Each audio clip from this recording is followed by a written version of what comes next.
অবশেষে পাওয়া গেল ওবায়দুল কাদেরের খোঁজ। এবং সর্বশেষ জানাবো, নির্বাচনের জন্য মাঠে চাপ তৈরি করতে চায় বিএনপি সহ সমমনারা। এতক্ষণ শুনছিলেন সংবাদ শিরোনাম, এবার বিস্তারিত। অবশেষে পাওয়া গেল ওবায়দুল কাদেরের খোঁজ। বাংলাদেশে শেখ হাসিনার নেতৃত্বাধীন আওয়ামী লীগ সরকারের পতনের পর গত 5 আগস্ট থেকে অনেক শীর্ষস্থানীয় নেতা ও প্রভাবশালী ব্যক্তিরা ভারতে আশ্রয় নিয়েছেন। বিশেষত কলকাতা ও এর আশেপাশের এলাকা এখন তাদের জন্য এক নিরাপদ আশ্রয়ে পরিণত হয়েছে। সেখানে বসবাসকারী এসব নেতাকর্মীরা মোবাইল ফোনে একে অপরের সঙ্গে যোগাযোগ রাখছেন এবং বিভিন্ন বিলাসবহুল সুবিধা উপভোগ করছেন। বিশ্বস্ত গোয়েন্দা সূত্রে জানা গেছে, কলকাতার আশ্রয় নেওয়ার আওয়ামী লীগের নেতারা বাংলাদেশের পরিস্থিতি অস্থিতিশীল করতে এবং সরকারের ওপর চাপ সৃষ্টি করতে নাশকতার পরিকল্পনা করছেন। তাদের মধ্যে নিয়মিত বৈঠক অনুষ্ঠিত হচ্ছে, যেখানে তারা বাংলাদেশে ফেরার জন্য কৌশল তৈরি করছেন। অনুসন্ধানী প্রতিবেদনে উঠে এসেছে, কলকাতার অবস্থানরত অনেক আওয়ামী লীগের নেতা ভারতীয় গোয়েন্দা সংস্থা এর তত্ত্বাবধানে আছেন। এর মধ্যে রয়েছে ইসমাইল হোসেন সম্রাট, নুরুন্নবী চৌধুরী শাওন, AKM মোমিনুল হক সাইদ, মাইনুল হোসেন খান নিখিল সহ আরও বেশ কয়েকজন প্রভাবশালী নেতা। এদের কলকাতায় অবস্থান নিশ্চিত করা হয়েছে। কলকাতার নিউ টাউন, পার্ক সার্কাস, গুলশান কলোনি, ছাত্রাগাছি, চিনার পার্ক এবং ভাঙর সহ বিভিন্ন এলাকায় আওয়ামী লীগের শতাধিক নেতা স্থায়ীভাবে বসবাস করছেন এবং অনেকেই সেখানে সম্পত্তি কিনেছেন। নিউ টাউনের সঞ্জীবা গার্ডেন ও পূর্তি বেদা আবাসনে তারা অবস্থান করছেন। সঞ্জীবা গার্ডেনের নিরাপত্তা কর্মীরা জানিয়েছেন, বাংলাদেশি অতিথিরা সেখানে নিয়মিত আসেন এবং বেশিরভাগ সময় বিলাসবহুল গাড়ি ব্যবহার করেন। তারা কলকাতার বিভিন্ন বিনোদন কেন্দ্রেও সময় কাটাচ্ছেন। প্রতিবেদনে দাবি করা হয়েছে, সম্প্রতি আওয়ামী লীগের সাধারণ সম্পাদক ওবায়দুল কাদের ও ইসমাইল হোসেন সম্রাটের ফ্ল্যাটে অবস্থান করেছেন। সেখানে আওয়ামী লীগের শীর্ষ নেতাদের সঙ্গে বৈঠক অনুষ্ঠিত হয়। কলকাতার নিউ টাউনে বিলাসবহুল পার্ক, অ্যাকোয়াটিকা পার্ক এবং সিটি সেন্টার 2A এসব নেতাদের নিয়মিত উপস্থিতি লক্ষ্য করা গেছে।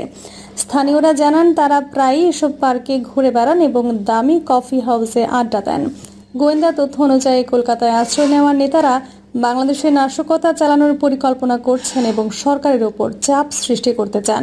তাদের উদ্দেশ্য হল রাজনৈতিক ফায়দা অর্জন এবং পরিস্থিতির নিজেদের সুবিধায় তৈরি করা। কলকাতার নিরাপত্তা ব্যবস্থার মধ্যে কিভাবে এসব নেতারা অবাধে চলাফেরা করছেন তা নিয়ে প্রশ্ন উঠেছে। স্থানীয় দালালদের মাধ্যমে তারা বিলাসবহুল ফ্ল্যাট ভাড়া নিচ্ছেন, যদিও ভারতীয় প্রশাসন নিয়মিত ভেরিফিকেশন প্রক্রিয়া চালাচ্ছে। তথাকথিত রাঘব বোয়াল নেতাদের ক্ষেত্রে সেই নিয়ম কার্যকর হচ্ছে না। এছাড়া কলকাতায় আশ্রয় নেওয়া নেতাদের মধ্যে সাবেক মন্ত্রী আসাদুজ্জামান খান কামাল, সাংগঠনিক সম্পাদক শফিউল আলম চৌধুরী নাদেল, জাহাঙ্গীর কবির নানক, অসীম কুমার উকিল, অপু উকিল সহ ছাত্রলীগ, যুবলীগ ও স্বেচ্ছাসেবক লীগের বিভিন্ন স্তরের নেতাকর্মীরা রয়েছেন। এই ঘটনার কারণে কলকাতা এবং এর আশেপাশের এলাকায় আওয়ামী লীগের নেতাদের উপস্থিতি এবং নাশকতার পরিকল্পনা নিয়ে নতুন করে বিতর্কের সৃষ্টি হয়েছে। এই পরিস্থিতি দুই দেশের সম্পর্ক এবং আঞ্চলিক স্থিতিশীলতার উপর কী প্রভাব ফেলবে তা এখন দেখার বিষয়। নির্বাচনের জন্য মাঠে চাপ তৈরি করতে চায় বিএনপি সহ সমমনারা। অংশগ্রহণমূলক নির্বাচনের লক্ষ্যে ভোটের প্রতি জনমনে উৎসাহ সৃষ্টি এবং মাঠের চাপ তৈরির পরিকল্পনা করছে বিএনপি ও রাজনৈতিক দলগুলো। তবে এই পরিকল্পনা নিয়ে দলের সর্বোচ্চ নীতি নির্ধারণী ফোরাম জাতীয় স্থায়ী কমিটিতে আনুষ্ঠানিকভাবে এখনও কোনো আলোচনা হয়নি। কমিটির কোনো সদস্য শীর্ষ নেতৃত্বের পরামর্শে কর্মসূচির বিষয়ে প্রকাশ্যে মত দিলেও আদতে দলের কৌশলে ভিন্নতা থাকছে। বিএনপির স্থায়ী কমিটির কয়েকজন সদস্যের সঙ্গে আলাপকালে জানা গেছে, নির্বাচন, আইন শৃঙ্খলা পরিস্থিতি সহ একাধিক ইস্যুতে কর্মসূচির দেওয়ার বিষয়টি রাজনৈতিক। মূলত নোবেলজয়ী ডক্টর মোহাম্মদ ইউনূসের অন্তর্বর্তী সরকারের বিরোধিতার কোনো সুযোগ নেই বলে কর্মসূচি নিয়ে নানা হিসাব নিকাশ রয়েছে স্থানীয় দলের নেতাদের। স্থায়ী কমিটির এক সদস্য বলেন, কর্মসূচির প্রয়োজনীয়তা নিয়ে আলাপ করতে হলে বুঝতে হবে সেটা মানুষ অ্যাকসেপ্ট করবে কিনা। সর্বশেষ রোজা ও রোজার ঈদে মানুষ সরকারের ওপর সন্তুষ্ট। বাজারের দরদাম ঈদ যাত্রার স্বস্তিদায়ক করতে সরকারের পক্ষ থেকে উদ্যোগ ছিল, এটা বাস্তব। এক্ষেত্রে বিএনপিকে হিসাব করেই এগোতে হবে। দলের আরেক সদস্য মনে করেন, সরকারের পক্ষ থেকে রোহিঙ্গা ইস্যু নিয়ে সক্রিয় হওয়ার সম্ভাবনা প্রবল। এক্ষেত্রে ইস্যু যেন নির্বাচনের বাইরে না যায় সেদিকেই মনোযোগী বিএনপি।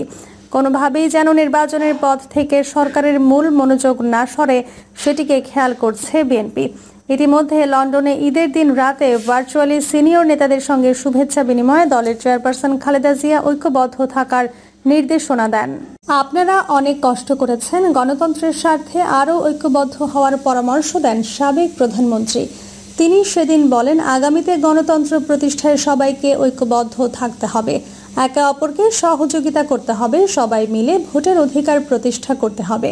এই শুভেচ্ছা বিনিময় অনুষ্ঠানে বিএনপির মহাসচিব মির্জা ফখরুল ইসলাম আলমগীর উল্লেখ করেন, আগামী দিনের প্রধানমন্ত্রী তারেক রহমান। তিনি ঢাকায় এসে নেতৃত্ব দেবেন। দলের মধ্যে আলোচনা আছে, নির্বাচনের তফসিল ঘোষণার আগে পরে দেশে ফিরবেন 15 বছর ধরে দেশের বাইরে থাকা তারেক রহমান। শুক্রবার আলাপকালে এই প্রতিবেদককে দলের উচ্চ পর্যায়ের একাধিক দায়িত্বশীল জানান, মূলত নির্বাচন সহ একাধিক ইস্যুতে কর্মসূচি দিতে বিএনপির ওপর চাপ রয়েছে। একই সঙ্গে মাঠে সক্রিয় থাকা এবং সংগঠনকে চাঙ্গা রাখার কৌশল থেকে সম্ভাব্য কর্মসূচির দিকে যাচ্ছে বিএনপি। তবে কৌশলগত কারণে সরকারের বিরুদ্ধে এই কর্মসূচি হচ্ছে না। নির্বাচনের দাবিতে হলেও কর্মসূচির ধরনের সমাবেশী প্রাধান্য পাচ্ছে।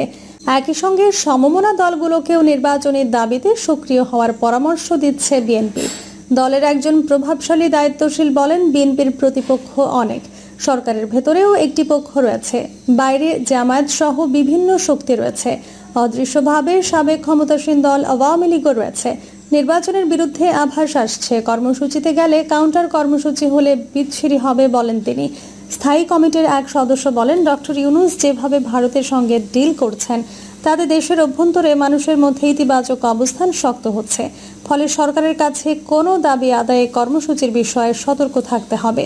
জানতে চাইলে বিএনপির ভাইস চেয়ারম্যান শামসুজ্জামান দুদু শুক্রবার রাতে বলেন, আমরা এখনো প্রত্যাশা করি বর্তমান অন্তর্বর্তী সরকার নির্বাচনের রোডম্যাপ দেবে, সেই রোডম্যাপ অনুযায়ী নির্বাচন হবে। আজ ব্যাংককেও প্রধান উপদেষ্টা ডক্টর মোহাম্মদ ইউনূস নির্বাচনের বিষয়ে উল্লেখ করেছেন, নির্বাচনই তার সরকারের প্রথম অধিকার।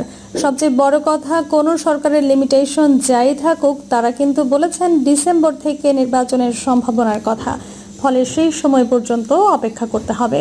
সরকারের সঙ্গে যুক্ত একটি ঘনিষ্ঠ সূত্র বাংলা ট্রিবিউনকে জানিয়েছে, নির্বাচন যথাসময়ে দিতে প্রধান উপদেষ্টার আন্তরিকতা থাকলেও বাইরে দেশি বিদেশি পক্ষ ও দেশের 2-3টি রাজনৈতিক শক্তি কোনো পক্ষের পরামর্শে নির্বাচন পেছানোর পক্ষে সরকারের ভেতরেরই একটি অংশ।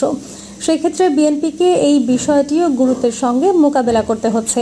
বিএনপির সঙ্গে বিগত সরকার বিরোধী আন্দোলনে যুগপৎভাবে থাকা একটি রাজনৈতিক দলের প্রধান জানিয়েছেন, নির্বাচন নিয়ে ডিসেম্বর থেকে আগামী বছরের জুনের যে সময়সীমা বলা হচ্ছে সেটি নিয়েও বিএনপির সন্দেহ আছে।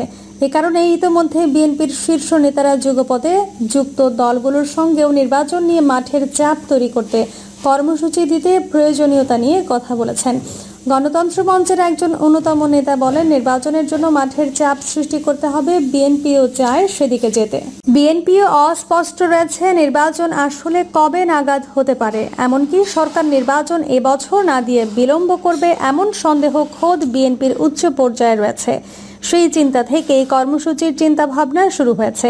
আগামী সোমবার স্থায়ী কমিটির বৈঠক হওয়ার কথা রয়েছে। ওই বৈঠকে এই সংক্রান্ত আলোচনা হতে পারে এমন ইঙ্গিত দিয়েছেন একজন নেতা। শুক্রবার রাতে এই প্রসঙ্গে আলাপকালে গণতন্ত্র মঞ্চের নেতা সাইফুল হক বলেন, নির্বাচনের জন্য আমাদের মাঠের কর্মসূচিতে যেতে হবে, এটা অনাকাঙ্ক্ষিত বিব্রতকর। সরকার যদি নির্বাচনের বিষয়টিকে অনিশ্চিত রেখে দেয় তাহলে রাজনৈতিক দলগুলোকে মাঠের কর্মসূচির চিন্তা করতে হবে।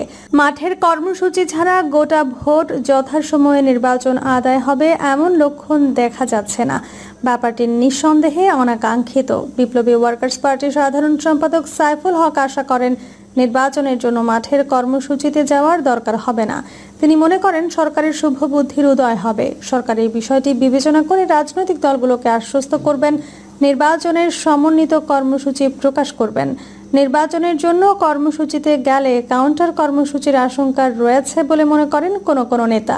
এই ক্ষেত্রে নতুন গঠিত দল জামায়াত সহ একাধিক পক্ষের ইন্ধনে নির্বাচনের বিরুদ্ধেও মাঠে দাবি আসতে পারে। সেক্ষেত্রে বিচ্ছিরি ব্যাপার ঘটতে পারে বলে আগাম সতর্কবার্তা দরকার বলে জানান একটি দলের প্রধান।